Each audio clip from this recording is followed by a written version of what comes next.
Fine. Hello, hello, hi. Hi, how are you doing? I'm okay. How's you? I'm doing amazing, thank you. Sorry for the delay. No, We it's couldn't okay, it's get okay, it's okay. Dave here, but since we started, we should finish, I believe. Not a problem. So, how are you? I'm doing amazing, just very much tired from all the preparations ever since I took on the the responsibility rather of being a national director. It has always been work on top of work. However, it's very much worth it and very interesting working with all the women and all the ladies, just finding out who they are and their purpose in life, and most importantly, just to share those stories not only nationally but also on a global stage as well. Wonderful. It's good to see a young uh, lady doing so much with different people. It's amazing. Sorry?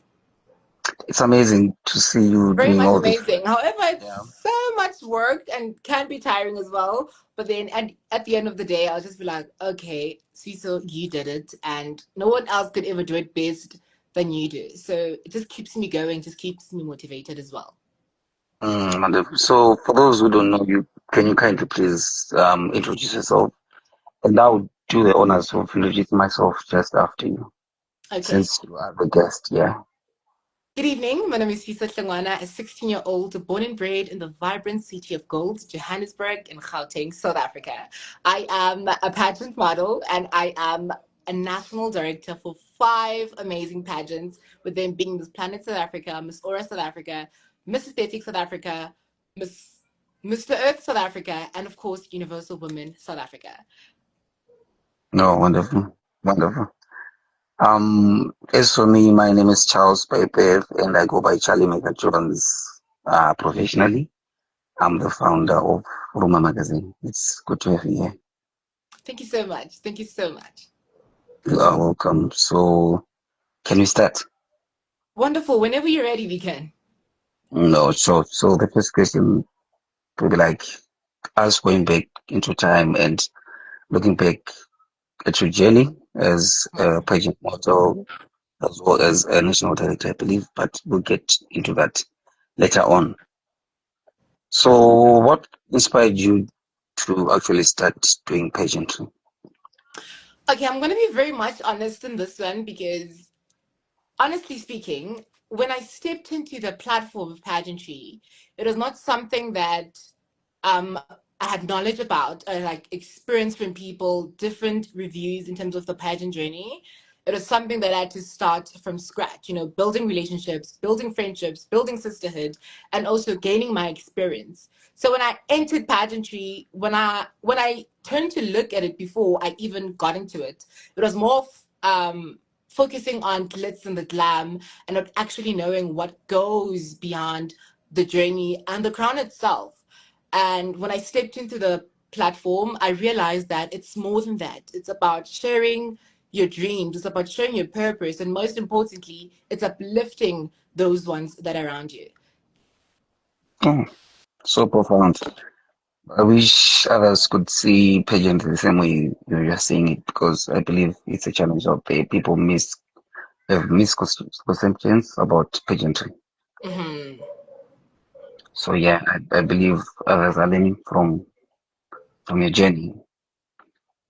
And what was your first experience like? And how did you know that you belong in pageantry? Because if you take a look at your journey, you are young and you have been doing much in this industry. Okay, so taking it back to when I started pageantry, I started my first ever pageant was a national pageant actually. It was Mr. and Miss RSA, Mr. and Miss Exceptional RSA, and of course when I was it was my first time. I mean, so I was a bit shy and not actually able to express myself compared to how I do right now. And of course, being in pageantry as a queer person is very much difficult just to maneuver things around. But the people that I was with, the finalists for the pageant, were very much welcoming. But it was not an easy journey, of course, coming out of the nutshell and just being able to express myself unapologetically and showing up. But then, as to where I am right now, I've done the most, of course, and I'm still going to do the most. Yeah, I can tell, which lead me to a follow-up question. You were Yes. saying that you faced some challenges, and I would love to know some of the challenges that you faced and how you overcame them. Okay, one of them being social media. I have to touch on that because I was the only queer person in that pageant. And considering that it's a national pageant, of course, the rules are going to be a bit strict and a bit tight. So it was only allowing me to not let the negative comments from social media get into me, because even when we used to attend certain events, certain functions that are affiliated with the brand that I started working with when I did pageantry, it was very Hmm. much challenging because I just had to, each and every time, before I could even show up spiritually. Okay, physically I was there, but then before I could even show up spiritually, I had to read the room first, just to be sure that is this a safe environment for me to be able to express myself and just be one comfortable person that I am, because I'm very much comfortable, especially if I'm used to people. I talk a lot. So it was very much challenging because it also had to do with battling with my original personality. It felt like I had two personalities in one body, so that has been the most challenging thing for me when I started stepping into the platform of pageantry. Okay. I think you managed to maneuver through, as I can tell right now. You seem like you've been I try my there. best. No, you're doing well. Thank you so Kudos much. to you. You're doing your best. I trust you. I trust you're doing the best. And what are some of the pages that you have competed in your career? You mentioned about extreme, is it South African extreme? What was the name of the first pageant that It was you misconception. competed in? And what are some of the prominent national pageants that you have competed in? All right. My first pageant, of course, was Miss Exceptional South Africa. And then fast forward a month later, I joined Miss Teen South Africa, placed in top five.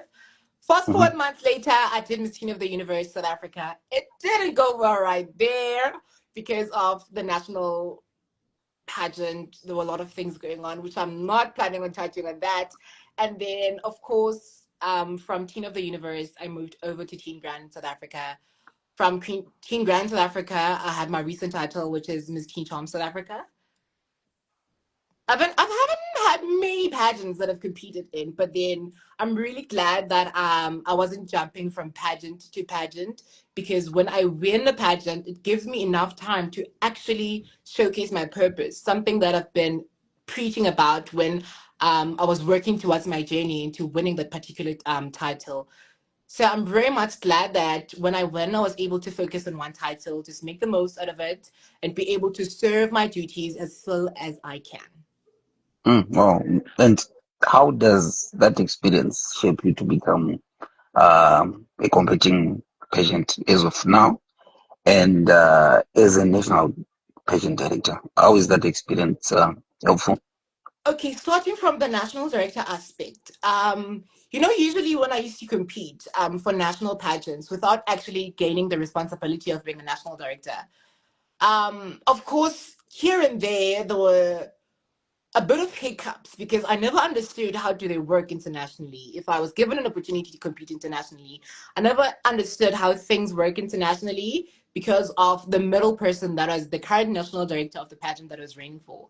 So being a national director actually made me realize that there's a lot that goes behind the scenes before a queen could even appear on social media, before a queen could even show up into certain events, wearing the brand of the particular pageant that they are reigning for. And what is the question again? How did the experience shape you to become either the national director or a pageant model? All That right, was the question. Hmm. the experience of pageantry has shaped me. I was able to find my inner self, heal my inner child, from all the public scrutiny that I've been facing rather, especially from a very young age. It allowed me to see the world, or rather the public, from a different perspective. I was able to actually find my purpose within the process of doing pageants. And most importantly, it has helped me to open up one of my biggest organizations that I really have a passion of, which is Sifiso Foundation, which works with child opportunities, giving them the opportunities that they want, following up their dreams and all that. Because at a very young age, and it does not only happen to me, but it also happens to other South Africans. They might not be in pageantry, but then our dreams are just shadowed away from the rightful opportunities. And having experienced that in firsthand, it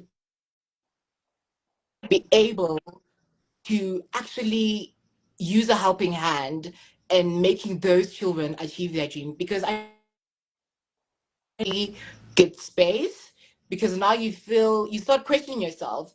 Aren't I the right person? What is it that I'm doing wrong? Do I need to improve here? Do I need to improve there? It's just very much of a mess. But then with pageantry, I was able to do just that. I've touched on a few people's lives, and which brings so much joy to me. And it's actually what keeps on motivating me to do more, to be better, and to also go for those national titles as well. Please keep on pushing. Like I said before, I see your work and it's impactful. I believe I'm going to be touching more on your foundation because you've done much with your work and I know you're an advocate as well. So I Mhm. think I will get into that. And how do you stay up to date with the industry changes and trends? As for criticism, you mentioned about criticism in this industry, and how do you navigate around that? Okay, in terms of criticism, what I do my best is just to ignore those negative comments, because again, as an advocate as well, and also as a pageant model, it does not only mean that I'm only working with a brand that I'm having their title of, but it means that I'm working with the people that are outside the brand as well. And as they say, you cannot pour from an empty cup. So I cannot pour motivations about not paying attention to negative criticism on social media. Yet I myself face a lot of criticism, and then it sort of breaks me apart as well. So with working with that, it has just been a matter of ignoring those negative comments and just showing up as I usually do, and just make sure that does not affect any of my performances. Oh, wow, that's great. I believe some of us need that kind of energy so that we can progress. Definitely. And in your journey, I believe you are an advocate for humanity and others' well-being. You have initiated a shoe drive and a winter drive during the Mhm. course of your career. What has been the inspiration behind all that? Okay, so touching on the shoe drive matter, or rather making it a collective word of like drive donations. Coming from a place that is one of the most disadvantaged places in the Johannesburg city, I've actually had to see the people that live around me, the way they struggle, not only because it's what they choose to do, but because of what our society has been doing things lately. I actually know the feeling of not having proper school shoes. So that's what actually motivated me, because in most cases, we expect the government to start sending out sponsors, sending out donations to the people, whilst we ourselves are sitting at home with great potential and great resources. Not They might not be enough, but then it's something that we can start up from. We don't have to touch the entire world or the entire South Africa, but the little that we can do actually matters a lot to most of the people. Mm, please, once again, keep up Thank you the so good work. much. We need more people like you than just to wait for somebody else to change our lives or change the community that we come from. And Definitely. that I've been watching like those queens and other contestants who compete in pageantry. They tend only to focus on these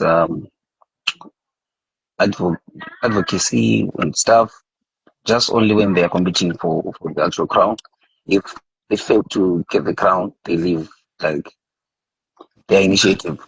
It So also brings us to the fact that I mentioned earlier on, jumping from one pageant to another. I believe that it's best that you let your reign end, and then also when it ends, so that you can have something to look back to and say, during my time as Miss Chinchon, for example, you can say, I did this, I touched these people's lives, I did this.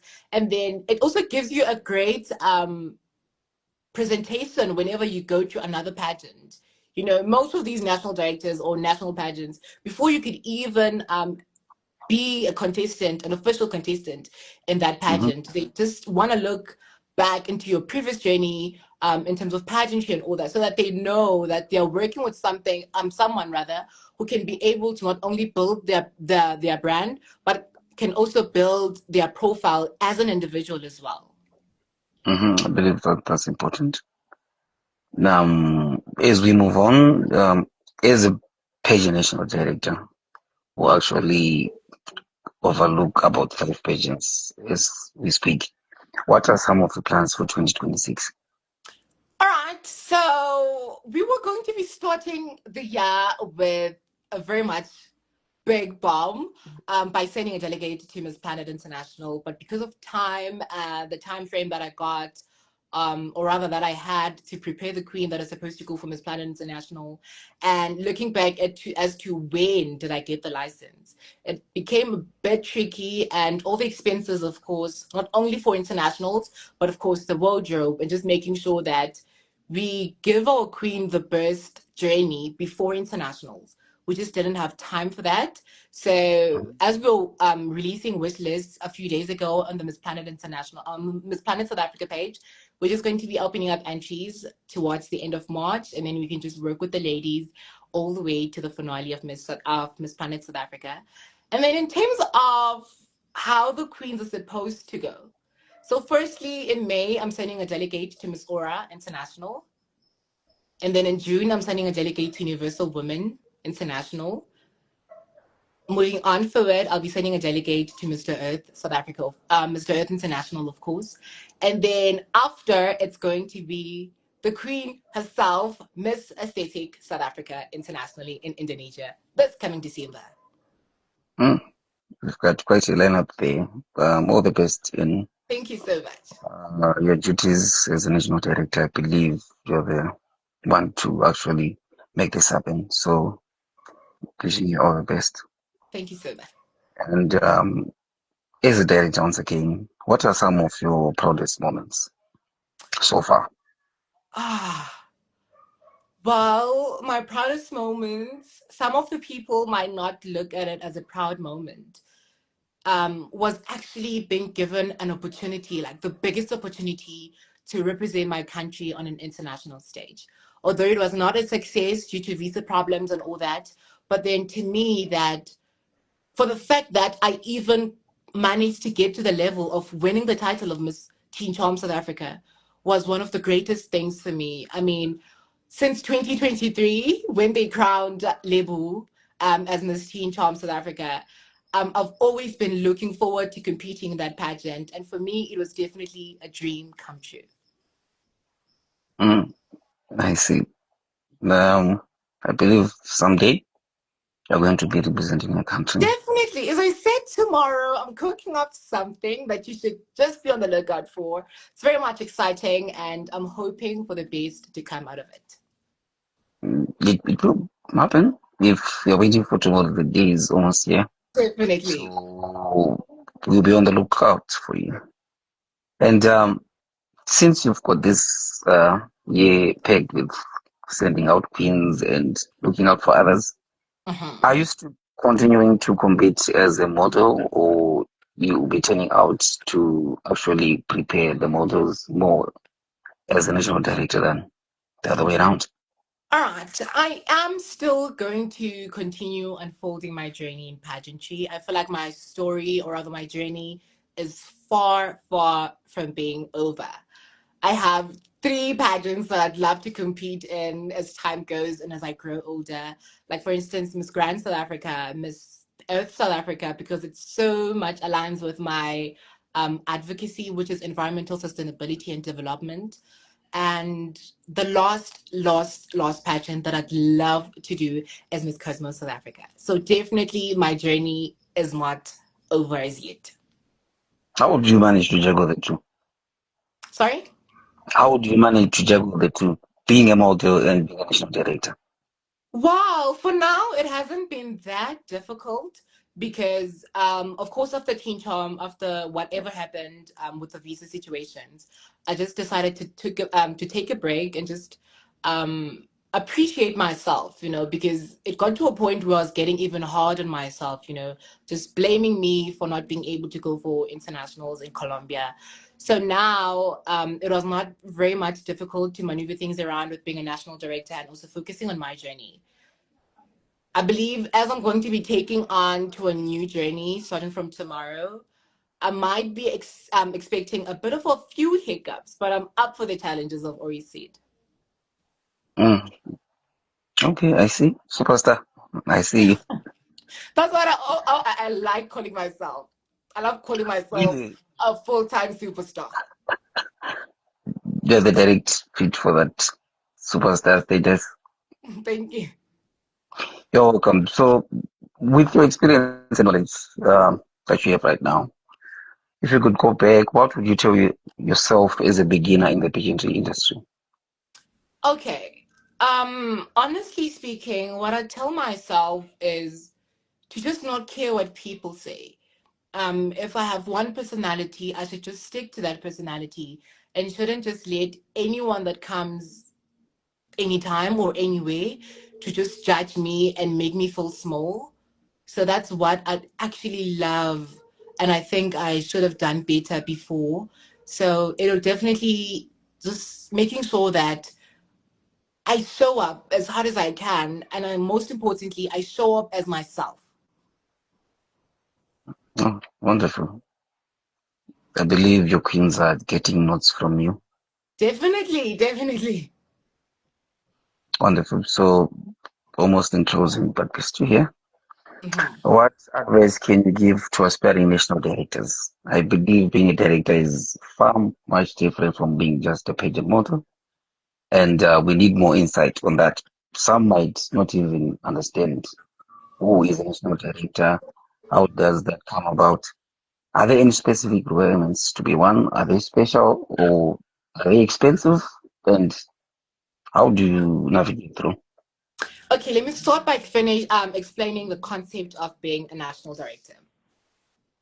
So what happens is that we have a national pageant hosted in every country, and that particular pageant will be planning on sending the winner of their pageant internationally. Hmm.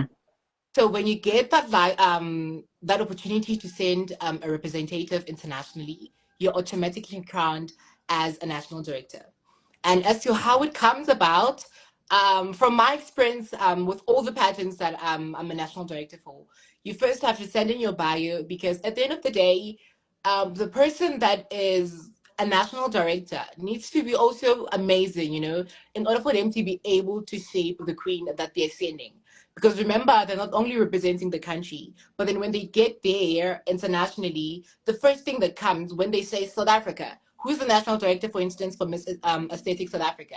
The first person that comes is Sifiso Hlongwana. So of course, I need as to be able to be the best person as well in terms of pageantry, have more knowledge on how pageantry works, and of course, give mentorship to the queen so that they don't only go there and represent the country, but then they also represent themselves bestly, And then in terms of expenses, they are a bit expensive. I'm not gonna lie. Pageantry has always been expensive. And for the national director, it's a bit more expensive because, of course, I get the opportunity to be a national director. And I can't just reach out to you and say, hi, I'd like for you to represent my brand or represent the country internationally using me as your director. Of course, I also need to cover a bit of expenses. So, what happens with all my title holders, I cover 50% of their travel expenses, which includes a return flight ticket, and participation, as well as 20% of their wardrobe. Mm, you're rich, I see. You're actually a working bank. Sorry? You're actually a working bank, I can tell. I don't have money. But You each just and have every little time when you tell income. yourself that you want to do this Mm-hmm. and you don't have any resources, just pray to God and just be like, God, you didn't put me in this position just to use me or just test me, but then you put me in the position because you know that I'm capable of doing this. So it just happens automatically. Even if I can just apply for Miss Global International, of course, by the starting point, I'll definitely not be having anything. But then, of course, as the purpose grows and as things or time goes, definitely a plan is figured out. On that note, what are you aiming for? You actually have five pageants as a national director. What are you aiming for? Really? Well, for the past few years, South Africa hasn't been doing that great when it comes to international pageants. So my actual aim is to bring up the spark that South Africa has always had the past few years in terms of pageantry. So that's always the motive. And of course, as I said, my foundation focuses on making the dreams of young people come to reality. Most of these queens were not actually given an opportunity, not because they don't deserve it, but because of financial means that these directors out there are charging. Some directors out there are charging an arm and a leg. So, what I'm mostly expecting from the journey is just to make the next person's dream come true, just to make sure that also in their life they have a story to look back on. And I know how it feels, as I said, to get your dreams neglected, mostly in terms of financial means. So that's what I'm mostly hoping for, bringing up the spark for South African pageantry and just making sure that these beautiful young ladies and kings have a story to look back and just fulfill their dreams. I see. And during my time in this industry, I think a bit of modeling, I've seen that male pageant is not yet accepted as far as comparing it to the females.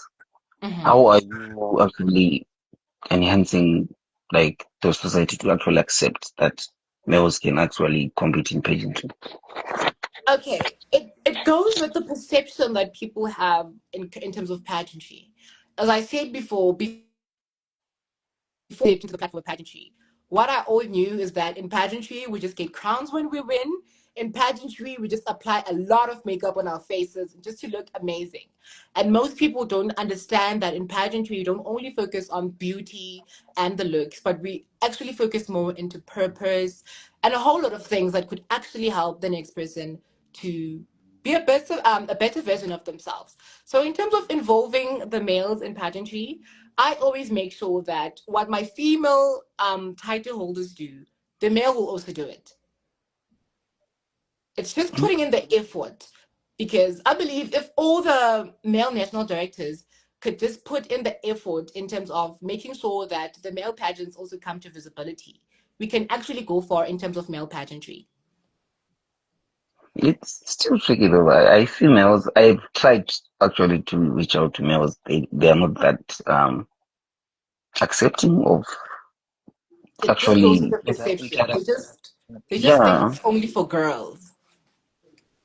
Why do you think it's like that? Why? What's the issue? Because I believe with social media, I believe makes things a bit easier and available. People can actually see on YouTube, on Instagram, like short videos and actually learn. But still, I believe males are lagging on that. Okay, what I think could actually be the reason as well is that if you take a look, male pageants don't get enough publicity as female pageants. For instance, if it's November, we know it's Miss Universe month. Everyone is focused on Miss Universe, and we just want to find out, just follow the the girl's journey towards the Miss Universe crown. But then if it's for males rather, we don't just pay much attention. So I think that's the case, is that male pageants don't get enough visibility and publicity when it comes to social media. How best do you think we can involve men? I think as a national director, you need to actually balance the two and actually educate these men, the society, other national directors, investors, sponsors. I don't know why not the male? I'll try my best to try and involve them, but then for now, I think I'm good with 5 licenses. dealing with even two of them at a certain point, it's very much stressful. Even tomorrow, I'm having a photo shoot with Universal Women South Africa. And for the rest of the week, it has been stressful. Even today, I definitely know after this, we are going to be stressing like hell. It's It fine. also works with time management. And since I'm in school, I can't just juggle up many licenses because at a certain point, when preparing the Queen to go internationally, I also have to show up to whatever event that they go. In order, if we get sponsors when we get there, I am able to do the pitch as a national director who knows everything that goes up and beyond of being a national director and towards reaching the level of competing internationally. Okay, Miss National Director, it was a pleasure having you here. Thank you so And much.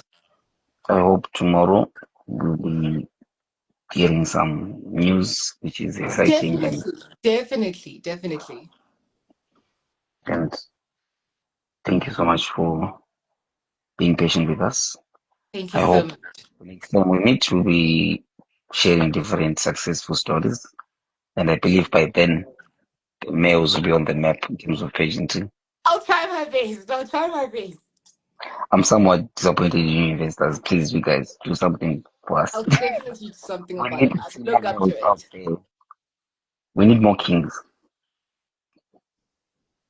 So if you have anything to say, I think you can say, or if people want to ask questions, I believe they can ask.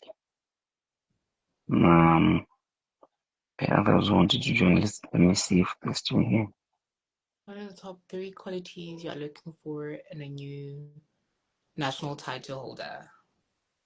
Okay, to answer the question of what are the three qualities that we're looking for in a national title holder. Um, for me, most importantly, I focus more on purpose because a queen does not only walk, a queen speaks. Mhm. So that has to be one of my biggest priorities when it comes to pageants.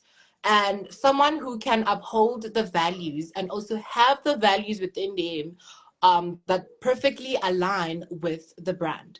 And thirdly, rather, is someone that is able to show up and just to be able to comfort the people that are not comforted, and someone that is actually having a purpose towards moving forward and just having brand new innovative ideas. As I said before, we usually wait for the government to take up action in terms of the social economic issues that we're facing. We need someone that has a plan, someone that is brave enough to be able to take it upon themselves to start and doing action, no matter how limited the resources are. But then I believe it's always worth a try, even though we can touch as little people as we can.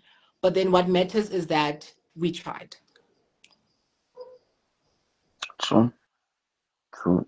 And I believe we are learning. We live and we learn. But Definitely. once again, I thank you so much for having this session with us. And I believe Pleasure. we'll be having another one discussing on how you've managed to change these lives once again in Mhm. terms of the male pageant. And so, ciao, ciao. We'll see you Thank you next so time. much. Thank you so much. Good night.